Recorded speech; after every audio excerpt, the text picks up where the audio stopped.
इस वीडियो में हम समझेंगे यूनिट्स ऑफ रेडियो एक्टिविटी या units of activity. Hello everyone, I am Kirti Agarwal. Welcome to Magnet Brains. Units of activity, first of all activity क्या होती है? तो जैसे कि मैंने पिछले एक वीडियो में आपको समझाया था, एक्टिविटी यानी एक्चुअली डिके रेट। तो हमने डिके रेट पे एक सेपरेट वीडियो बनाकर डिस्कस किया था कि what do we mean by decay rate. तो देखिए डिके रेट जो होता है वो एक्चुअली क्या होता है? तो डिके रेट आर होता है dn by, decay rate R is dn by dt, या हम इसको इस प्रकार से रिप्रेजेंट करते हैं। माइनस साइन क्यों लगा होता है मैंने पहले भी आपको पिछले वीडियो में समझाया था। चूंकि रेडियो एक्टिविटी में डिसइंटीग्रेशन होता है, जो भी सैंपल होता है तो उसका disintegration, alpha beta gamma radiations का इमिशन होता है। तो इन दैट वे डिसइंटीग्रेशन होने के कारण ये नेगेटिव साइन होता है, बिकॉज जो नंबर ऑफ, जो सैंपल में जो नंबर ऑफ एटम्स लेफ्ट है वो नंबर हमेशा क्या होता चलेगा? डिक्रीज होता चलेगा टाइम के साथ। ये तो हुई, ये तो R जो है ये डिके रेट। इसी तरह से इसको एक्टिविटी भी कहा जा सकता है। तो हम यदि एक्टिविटी के टर्म्स में इसको R ना लिख के A लिखकर बात करें तो जो फॉर्मूला आता है वो you can write it like this, A is equal to A0 e power minus lambda t। और यदि हम इस सेंस में बात करें कि जैसे n है, n0 ओरिजिनल है मान लीजिए, एक हाफ लाइफ टाइम के बाद क्या बचा? n0/2। यानी कि जैसे हम ये कह सकते हैं एक हाफ लाइफ टाइम के बाद n का वैल्यू क्या हो जाएगा? n0/2। फिर जब दो हाफ लाइफ टाइम हो जाएंगे तो फिर ये वैल्यू क्या हो जाएगा? n0/4, क्योंकि एक्चुअली n0/2 का भी आधा हो जाएगा। हाफ लाइफ टाइम क्या होता है, जैसे कि हमने पहले भी डिस्कस किया था, वो टाइम लैप्स जिसमें n क्या रह जाए? n0/2, यानी कि जो ओरिजिनल सैंपल के एटम्स है वो आधे रह जाए नंबर में। तो इन दैट वे यदि हम इफ गो ऑन कैलकुलेटिंग, तो यदि आप एक सिंपल मैथमेटिक्स लगाते हैं तो उस मैथमेटिक्स के अकॉर्डिंगली एक फॉर्मूला इस प्रकार से आप देख सकेंगे, इस प्रकार से एक सामने निकल कर आएगा, n/n0 is equal to T/T। T रहेगा इंस्टेंट, या T रहेगा हमको कितना टाइम पीरियड दिया है। जैसे दे दिया हाफ लाइफ है मान लीजिए 1 ईयर, और हमको यदि ये बोला गया कि calculate the activity after 4 years, तो what we will do, we will solve it like this कि t की जगह रख देंगे 4 इयर्स, जबकि कैपिटल T दिया हुआ है 1 ईयर, एंड इन दैट वे यहाँ हाफ में पावर लगा देंगे।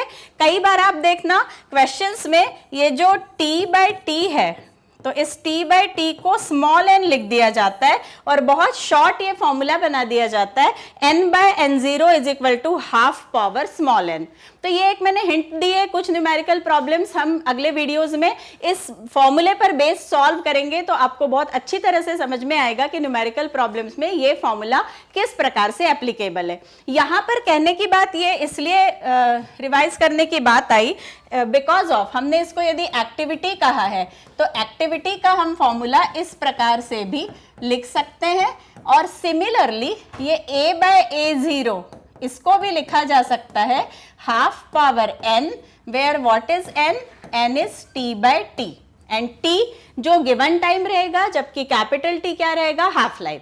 तो इस तरह से हम एक्टिविटी के लिए ये फॉर्मूला बहुत इजीली अप्लाई कर सकेंगे। एक्टिविटी को अगर मेजर करना है, जो यूनिट से एक्टिविटी की, तो यहाँ पर फर्स्ट ऑफ ऑल यूनिट यदि देखी जाए तो पहले क्यूरी ये यूनिट बनी थी। क्यूरी आप जानते हैं, मैडम क्यूरी और पियरे क्यूरी, इनने रेडियो एक्टिविटी में बहुत काम किया था, नोबेल प्राइज भी मिला था। तो ये जो रेडियो एक्टिविटी में क्यूरी ने जो इतना सारा काम किया, तो उस पर बेस नाम दे दिया गया। एसआई यूनिट तो नहीं मानी जाती क्यूरी को, बट क्यूरी एक जनरल यूनिट मानी गई है कि डिसइंटीग्रेशन किस प्रकार हो रहा है। तो डिसइंटीग्रेशन के लिए जो क्यूरी यूनिट मानी गई है, तो ये देखिए क्यूरी को इस प्रकार से बोला जाता है 1 क्यूरी यानी 3.7 10⁻10 रेडियो एक्टिव डिकेज पर सेकेंड। तो एक्चुअली 1 डिके पर सेकेंड, इसको एसआई यूनिट में क्या बोला गया? तो एसआई यूनिट में 1 डिके पर सेकेंड के लिए जो यूनिट है दैट इज बिक्वेरल। बिक्वेरल, 1 बिक्वेरल, उसको शॉर्टली ऐसा लिख दिया जाता है 1 BQ, एंड 1 BQ क्या है? तो 1 डिके पर सेकेंड। तो इस प्रकार से जब डिके को गिना जाता है, जो ये डिसइंटीग्रेशन प्रोसेस है, तो उसमें जब रेडियो एक्टिव सैंपल डिके हो रहा है, तो 1 डिके यदि 1 सेकेंड में हो रहा है तो इसकी एसआई यूनिट बना दी गई है क्या, बिक्वेरल। तो 1 बिक्वेरल इज 1 डिके पर सेकेंड। बिक्वेरल भी साइंटिस्ट के नाम से ही ये यूनिट रखी गई है। आपको मैंने पहले भी बताया था, हेनरी बिक्वेरल। तो हेनरी बिक्वेरल, इसी ने रेडियो एक्टिविटी की खोज की थी। जो रेडियो एक्टिविटी की खोज का श्रेय है वो कौन से फिजिसिस्ट को जाता है, तो मेनली जाता है हेनरी बिक्वेरल को। तो इसी के नाम से ये एसआई यूनिट जो है एक्टिविटी की वो बना दी गई। तो 1 बिक्वेरल आपको याद रखना है, 1 बिक्वेरल यानी 1 डिके पर second. So in this way SI unit of radioactivity is becquerel. It is shown by BQ, the activity of quantity of radioactive material where decays take place per second। तो 1 decay जब 1 second में होगा तो उसका नाम है 1 बिक्वेरल। Other units जो है, ये तो हुई एसआई यूनिट। एसआई यूनिट इस तरह से हमने पढ़ ली। अब जो अदर यूनिट्स है, क्योंकि शुरू में बनी थी क्यूरी यूनिट, बाद में बनी बिक्वेरल और उसके और बाद में रदरफोर्ड, तो इस तरह से सारी ही यूनिट्स एक्सेप्टेड है। As well as numerical questions में भी इनमें से कोई भी यूनिट पर क्वेश्चन दिया जा सकता है। तो देखिए जो अदर यूनिट्स है उसमें अभी तो हमने समझा क्यूरी, मैडम क्यूरी और पियरे क्यूरी के नाम से ये क्यूरी यूनिट है। तो 1 क्यूरी किसको कहेंगे, तो it is 3.7 into 10⁻10 radio active decays पर सेकेंड। तो इस तरह से हम देख सकते हैं, यदि 1 डिके पर सेकेंड इज 1 बिक्वेरल, तो you can easily convert 1 curie into becquerel by this relation.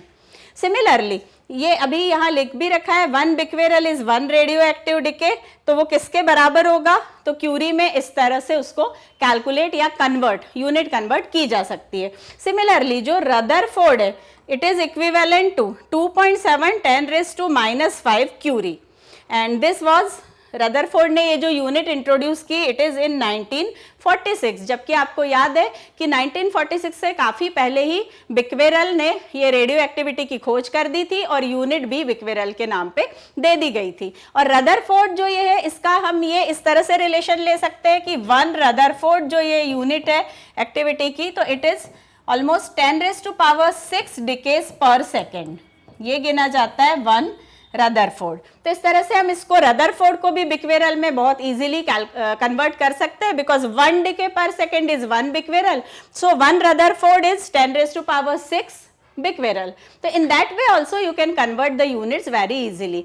तो यूनिट आपको मेनली एसआई यूनिट याद रखनी है, as well as other units and उनके कन्वर्शंस भी याद रखने हैं। तो इस तरह से हमने देखा और ये एक फॉर्मूला भी देखा जिसका हम अपने अगले वीडियो में न्यूमेरिकल क्वेश्चंस करने में यूज में लाने वाले हैं इस फॉर्मूले को। तो stay connected to our official website magnetbrains.com।